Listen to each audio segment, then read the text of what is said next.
இந்த வீடியோவில் நம்ம எதை பற்றி பார்க்க போகிறோம்னா, ரேஷன் கார்டு வைத்திருப்பவர்களுக்கு தற்போது மிகவும் முக்கியமான புதிய அறிவிப்பு ஒன்று விலகி உள்ளது. அது என்ன என்பதை பற்றி தான் இந்த வீடியோவில் நம்ம டீட்டெயிலாக பார்க்க போகிறோம்.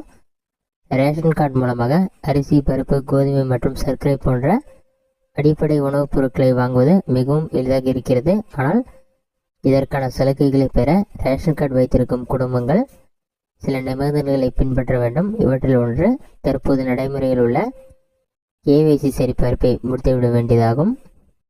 அக்டோபர் 31ஆம் தேதிக்குள் இந்த KYC சரிபார்ப்பை முடிக்காதவர்கள் தங்கள் ரேஷன் கார்டில் பெயர் நீக்கப்படும் என தற்போது புதிய தகவல் விலகியுள்ளது. இதனால் அடுத்த மாதம் முதல் ரேஷன் கார்டு வைத்துள்ளவர்கள் இலவச உணவுப் பொருட்களை வாங்க முடியாது.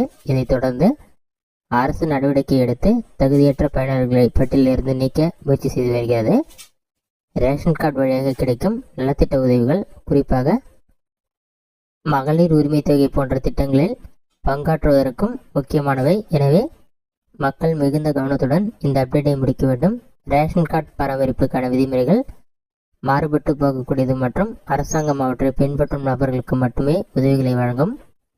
KYC சரிபார்ப்பை முடிக்க ரேஷன் கடைக்கு சென்று ரேஷன் கார்டை ஸ்கேன் செய்து கைரேகை பதிவு செய்ய வேண்டும். அத்துடன் குடும்பத்தின் மற்ற உறுப்பினர்களும் இதே செயலை மேற்கொண்டு அனைத்து விவரங்களையும் சரிபார்க்க வேண்டும்.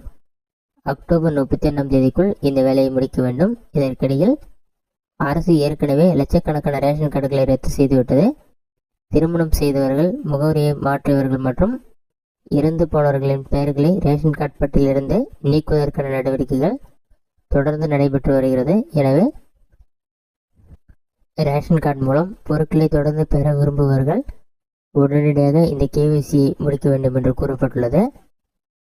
இந்த ரேஷன் திட்டத்திற்கான நடைமுறைகளை சரியாக பின்பற்றாதவர்கள் இனி எந்த உதவியும் பெற முடியாது என்பதால் அரசு விதிகளை துல்லியமாக பின்பற்றுவது மிகவும் முக்கியமானது. ஆகவே ரேஷன் கார்டு வைத்திருக்கும் அனைவரும் இந்த அப்டேட்டை முடிக்க வேண்டும் என்று கூறப்பட்டுள்ளது. இதுதான் திருப்பதியிலான முக்கிய அறிவிப்பு.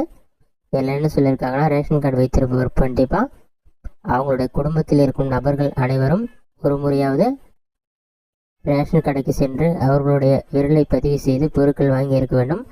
கடைசி 6 மாதத்தில் எந்த நபர் ரேஷன் கடைக்கு சென்று பொருட்கள் வாங்கவில்லையோ அவர்கள் கைரேகை பதியாத இருக்கும். இதனால் கண்டிப்பாக உங்களோட ரேஷன் கார்டில் உறுப்பினர்கள் அனைவரும் கண்டிப்பாக போய்ட்டு ரேஷன் கார்டில் இருக்க மிஷினில் உங்களோட ஃபிங்கர் பிரிண்ட் அப்டேட் பண்ணும். அப்போ தான் அந்த நபர்கள் தொடர்ந்து ரேஷன் பொருட்களை வாங்க முடியும். ஒரு சில இடங்களில் இறந்த நபர் பெயர் நீக்காமல் தொடர்ந்து ரேஷன் கடையில் அதிக பொருட்களை வாங்கி பயன்பெறுகிறார்கள். இதனை தடுக்கும் விதமாக அரசு இந்த புதிய அறிவிப்பை வெளியிட்டுள்ளது. அக்டோபர் 31ஆம் தேதிக்குள் குடும்ப உறுப்பினர்கள் அனைவரும் கண்டிப்பாக KYC அப்டேட் செய்ய வேண்டும் என்று கூறப்பட்டுள்ளது. இந்த வீடியோ உங்களுக்கு யூஸ்ஃபுல்லாக கொடுக்குறேன். இந்த வீடியோ பிடிச்சிருந்தா லைக் பண்ணுங்கள். வேறு சில டவுட் கமெண்ட் பாக்ஸில் கமெண்ட் பண்ணுங்கள்.